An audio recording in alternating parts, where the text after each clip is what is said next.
Hi friends, welcome to Amrutha S academy. నేను మీ economy Chandramouli sir.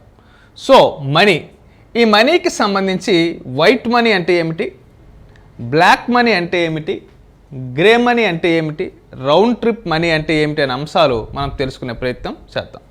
So ముందుగా వైట్ మనీ అంటే ఏమిటి?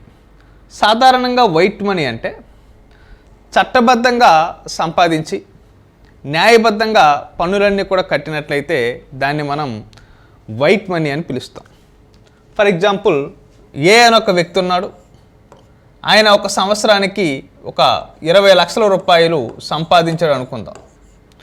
మరి 20 లక్షల రూపాయల్లో ఆయన తన పన్నుని కడితే, అంటే ఎటువంటి పన్ను కట్టకుండా ఉండకుండా అన్ని పన్నులు సక్రమంగా కడితే దాన్ని ఏమంటాం సార్ అంటే వైట్ మనీ అని పిలుస్తాం. నెక్స్ట్ మనం చూడండి, బ్లాక్ మనీ అంటే ఏమిటంటే చట్టబద్ధంగా కాకుండా అక్రమంగా సంపాదించి మరి అటువంటి డబ్బుని ఎటువంటి పన్నులు కట్టకుండా నిల్వ ఉంచుకున్నట్లయితే దానిని మనం బ్లాక్ మనీ అని పిలుస్తాం.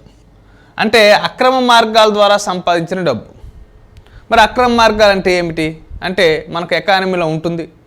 జూదం ద్వారా సంపాదించిన డబ్బు కావచ్చు, అలాగే దోపిడీల ద్వారా సంపాదించిన డబ్బు కావచ్చు, దొంగతనం ద్వారా సంపాదించిన డబ్బు కావచ్చు, ఇటువంటి చట్ట వ్యతిరేక కార్యకలాపాల ద్వారా స్మగ్లింగ్ లాంటి వాటి ద్వారా సంపాదించినవి కావచ్చు, ఎవరైనా బ్లాక్మెయిల్ చేసి డబ్బు సంపాదించినవి కావచ్చు. అటువంటి డబ్బుని బ్లాక్ మనీ అంటాం. మరి ఇటువంటి డబ్బుని బయటికి చట్టబద్ధంగా చెప్పలేరు కాబట్టి, వాటికి ఎటువంటి పన్నులు ఉండవు కాబట్టి అదంతా కూడా బ్లాక్ మనీ, నల్ల ద్రవ్యం కింద ఉండిపోవడం జరుగుతుంది. సో అలాగే మనం చూసుకుంటే గ్రే మనీ అంటే ఏమిటి? సో గ్రే మనీ అంటే చట్టబద్ధంగానూ ఉంటుంది, చట్టబద్ధంగా కాకుండా కూడా ఉంటుంది. అంటే ఒకవైపు చట్టబద్ధంగా, మరొక వైపు చట్టబద్ధంగా కాకుండా ఉంటే అటువంటి ద్రవ్యాన్ని గ్రే మనీ అని పిలుస్తాం. అంటే ఏంటి సార్ అంటే, ఫర్ ఎగ్జాంపుల్, అని ఒక వ్యక్తి ఒక డాక్టర్ అనుకుందాం.